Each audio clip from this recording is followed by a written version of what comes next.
setempayan dicedok, mampukah memadam api di gunung?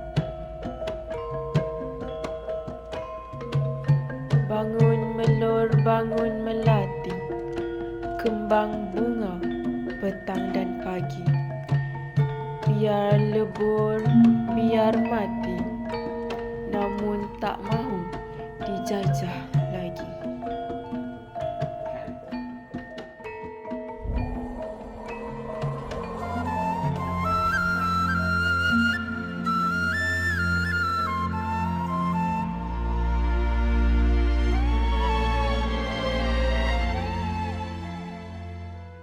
Suara bisik lantang bergema, jika terusik akan terasa.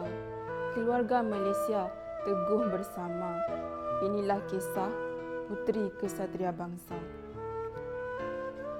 Beliau dilahirkan di dalam keluarga yang mengamalkan adat pepatih, iaitu adat yang menjadikan wanita sebagai ketua, dan warisan keluarga telah menjadikan Khatijah Siddiq pemimpin politik dan pembela wanita yang cekal, berani dan lantang. Mula mendapat pendidikan awal di sekolah Belanda di Sumatera. 1946 datang ke Singapura dan menyertai UMNO. Pada tahun 1953 sebagai ahli UMNO cawangan Johor Bahru. Beliau dilantik sebagai ahli jawatan kuasa pergerakan kaum ibu dan terpilih menjadi wakil di Kongres UMNO di Melaka. Lantang memberi usul supaya memberikan hak yang sama rata kepada kaum ibu. Mula mendapat tentangan dari kaum lelaki dan mereka terkejut serta marah dengan usul tersebut. Pada tahun 1954, ketika Perhimpunan Agung UMNO diadakan di Alustar. Hadirin sekalian, berikut adalah senarai jawatan kuasa tertinggi UMNO.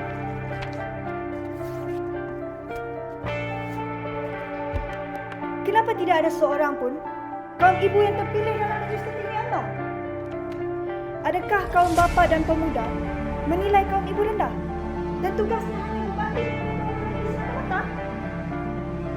Tengok, kaum ibu menjual sabuk tangan yang kami sulam sendiri dan berjaya lebih $500 yang kami sumbangkan kepada parti.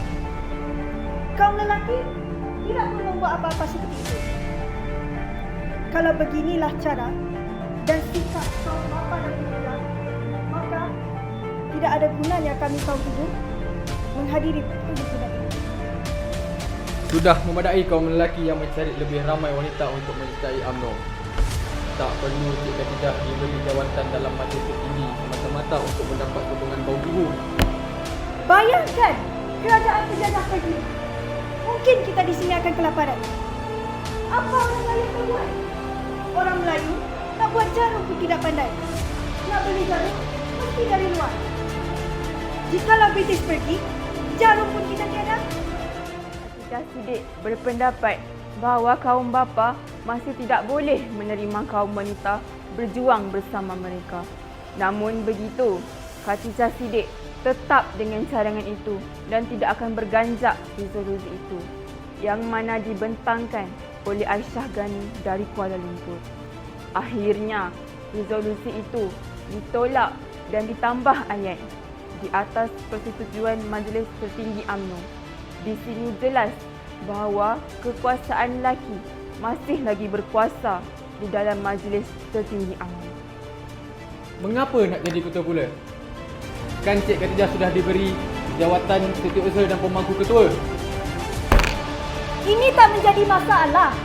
Cawangan yang mencalonkan saya untuk jawatan ketua dan saya setuju. Kenapa Encik menentang? Ini semua senarai nama calon. Nama-nama ini mesti dibawa ke pimpinan UMNO. Dan semua perwakilan kaum ibu UMNO harus memilih calon yang mereka suka.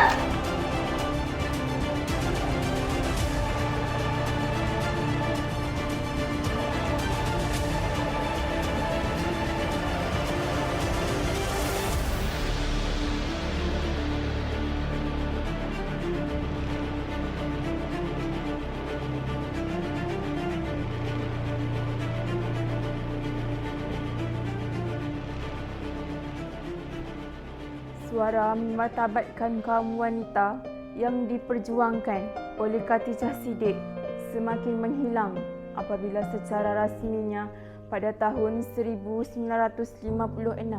Khatijah Siddiq telah dipecat daripada UMNO.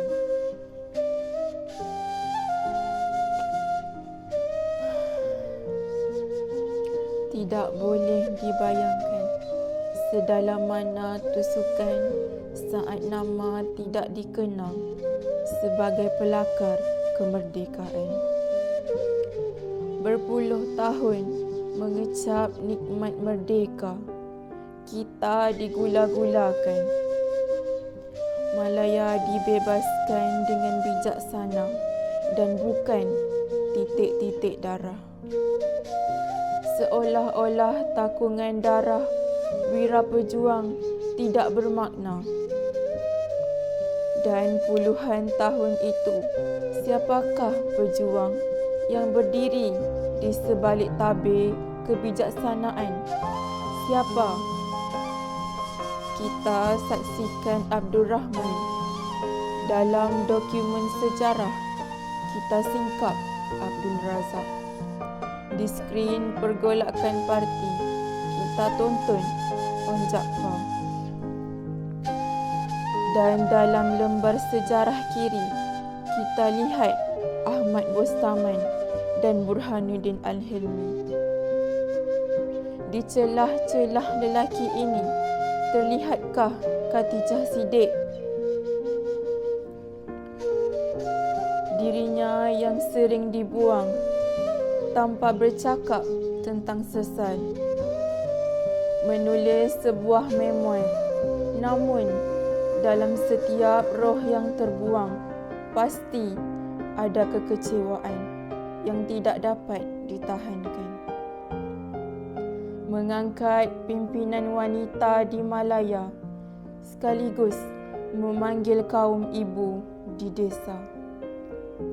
Bersama mengecap kebebasan, namun dalam catatan lampau, siapakah antara kalian yang kenal akan Cik Khatijah Muhammad Siddiq?